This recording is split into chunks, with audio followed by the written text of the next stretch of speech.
Thanks for joining us on this Monday. We are live at 5 and ready to get your thoughts on the stories that we have for you guys today. But remember, we want you to be involved, so subscribe to our YouTube channel and give us a follow on Facebook to get in on the conversation. We post the stories every day and use your comments to engage with us. Let's get started. I'm here with Cheryl Preheim and Jennifer Bellamy. All right, I don't care if you were a football fan or not. You know, the biggest story of the weekend was Andrew Luck retiring at 29 years old after sustaining another injury, being out for an entire season almost, and coming back, having a great one, only to be injured again. Look at this look on his face. These images just show how heartbreaking of a decision this was, but it was not received well by everyone. But at the same time, it really got us talking about the deeper level of the health of football, especially with kids all the way up to grown men. This is scary. Because he leaves the field for the last time, and the fans he broke his body for boo him, which is a bummer. But he's making a decision about his well-being and his long-term life over money or what other people think of him. I think a lot of people in a lot of different professions have to make those balances, but it always takes me right back to the question of how brutal of a game is this, not just this sport but other sports, and what risks are we willing to take health-wise for competition? Because little boys and girls in soccer and football and different things, you know, go through tremendous risk to try to pursue a dream. But we love to watch the sports. We love to watch it for the sake of entertainment. What is the trade-off here? You got to keep their lives in mind. He's 29. He had a lot of life left, and he didn't want to be, you know, being rolled out of the bed every morning. Yeah, I think he has to do what he has to do in this one. And, you know, you kind of see the agony that he went through trying to make that decision. But he's got to live, like you said, for many, many years ahead. And he's got to do what he has to do, regardless of whether their fans are going to receive it well or not. So tough. Let's see what you guys are saying about this one on our Facebook page. It was a really big conversation over the weekend. Michael says, I can understand this took him forever to recover from the shoulder injury, and now it's taking forever for his ankle to heal. He has to be wondering how much of this his body can take and whether he wants to keep spending months upon months rehabbing for the next 5 or 6 years. See, that was very understanding, not like the people who were booing. Hopefully they thought about it afterwards, though. Let's look at this next comment here where Andrea says, only you know your body and mind, the mental aspect of knowing you are a peak performer and you just can't give it all you got because your body won't allow you to.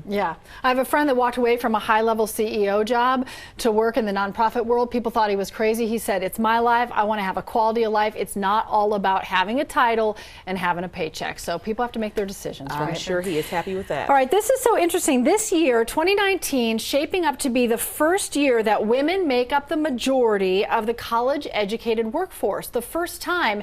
And because of that, one statistic a lot of companies are really thinking about, are they offering benefit packages that really speak to women? So I was curious, what is it that might be a game changer for you picking one company over another when you're looking for a job? I think it would be the co-pays and the maternity leave package.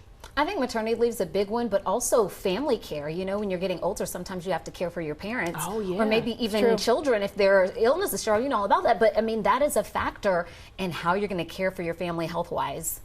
Because it's interesting. So I did a little research. I wanted to know what are the best ones in Georgia. And on the Forbes list of the best 500 companies for women to work for, we've got Emory University, Aflac in Columbus, BCD Travel, Cox Enterprises, and Coca-Cola.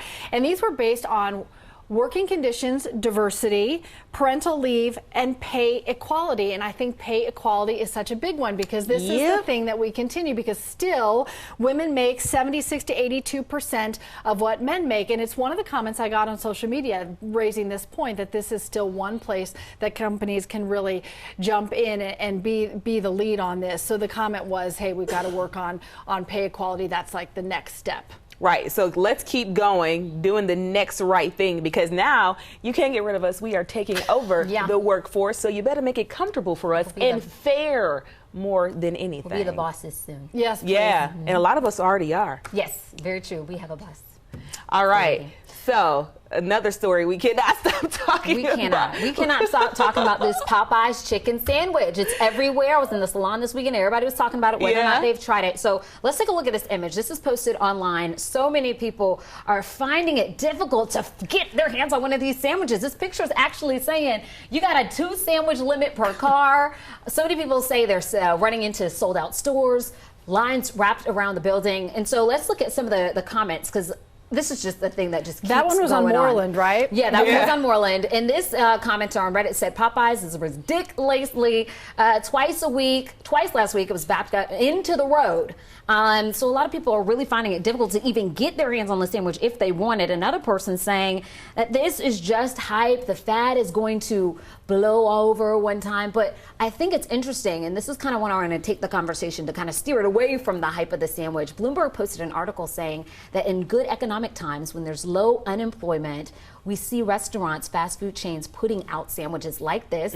Before it was the Big Mac and the Whopper with McDonald's and Burger King, and the good economic times helped them put an expensive specialty item out there to raise prices. Oh, interesting. And look how we're falling for it. I know, we are all into it. What I will say about the long lines, though, a young man over the weekend went viral for registering people to vote with the long lines. Yeah, so that was smart. This Popeye story just went in so many different directions. Didn't even anticipate that. I think that's so interesting, because then now I want to compare the price of that new sandwich to what's generally on the menu, because you bring people in for that, you're going to actually have people who might change their habits and be part of that restaurant. Yeah, and the article says in worse economic times, you can see more attention paid and focused on the value menus. Exactly. Yeah, I remember the big days when the value menu became a thing, and they kept adding items Now everyone has 10 items on the value menu. Listen, true confession, I'm the one that doesn't matter. I'm on the value menu all the time.